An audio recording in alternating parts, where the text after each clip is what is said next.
और मथुरा बरसाना स्थित माताजी गौशाला बरसाना में चल रहे 9 दिवसीय गौ भक्त माल महोत्सव में मंगलवार को संत सम्मेलन आयोजित किया गया, जिसमें ब्रज के सभी प्रमुख संतों ने भाग लेकर एक स्वर में गौरक्षा और यमुना जी के शुद्धिकरण को लेकर कुछ 6 प्रस्ताव पास किए। सभी प्रस्तावों को ध्वनि मत से पारित कर भारत के प्रधानमंत्री और उत्तर प्रदेश के मुख्यमंत्री को प्रेषित किया गया है।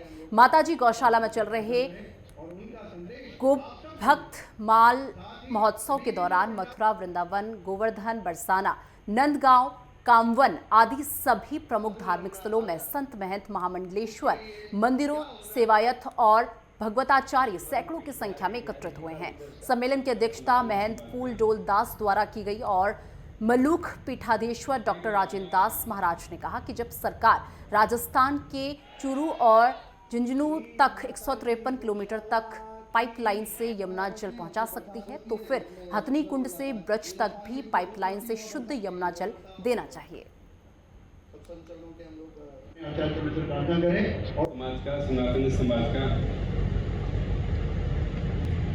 और सत्तासीन कोई व्यक्ति हो, सत्ता में बैठकर के बहुत कुछ वैचारिक विलुप्त हो जाती हैं। उन वैचारिकताओं को, उन बिंदुओं को पुनः पुनः जागृत करने की हमारी पुरानी परंपरा है।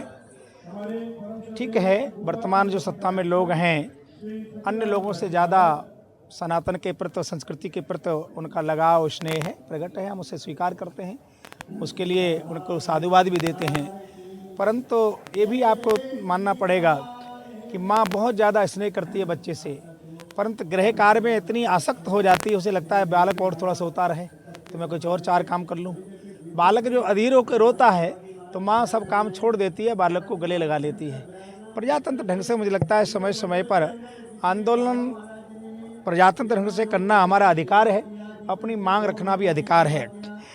जिस प्रकार से जमुना मूल रूप से जो दूषित हुई है, उसके मूल्य में है नाले, सीवरेज। तो आप करेंगे क्या? आप सरकार पूछोगे सीवरेज का क्या कर सकते हैं? तो कई बार एक सुझाव दिया गया था कि यमुना जी के या गंगा जी के समांतर दोनों तरफ नाले बनाए जाएं। बहुत तरह के फंड होते हैं और वो फंड कहीं के कहीं चले जाते हैं। ऐसी बात तो ये है कि प्रदूषण तो नदियों में उत्तराखंड से ही आरंभ हो गया है, ऐसा नहीं है। वहाँ भी यमुना जी के तट पर बड़े बड़े होटल खुले हैं, गंगा जी के तट पर होटल खुले हैं और उनकी गंदगी वहीं से यमुना जी में, गंगा जी में जा रही है।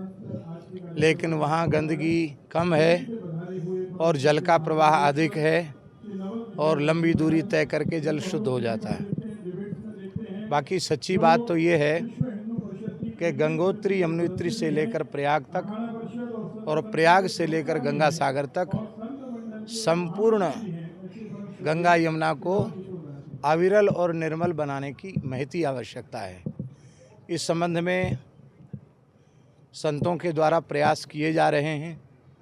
पूज्यपाद श्री रमेश बाबा जी के द्वारा बहुत बड़ा आंदोलन किया गया था, आप सबको ज्ञात है। ब्रजवासियों का, संतों का समर्पित भाव से इसमें पूर्ण सहयोग रहा, किंतु सरकारों के द्वारा, चाहे प्रांतीय सरकारें हों अथवा केंद्र सरकार हो, क्रियात्मक रूप से जो कार्य श्री यमुना जी के शुद्धिकरण के लिए, अविरलता और निर्मलता के लिए किया जाना चाहिए था, ईमानदारी की बात है कि वो अब तक नहीं हो पाया।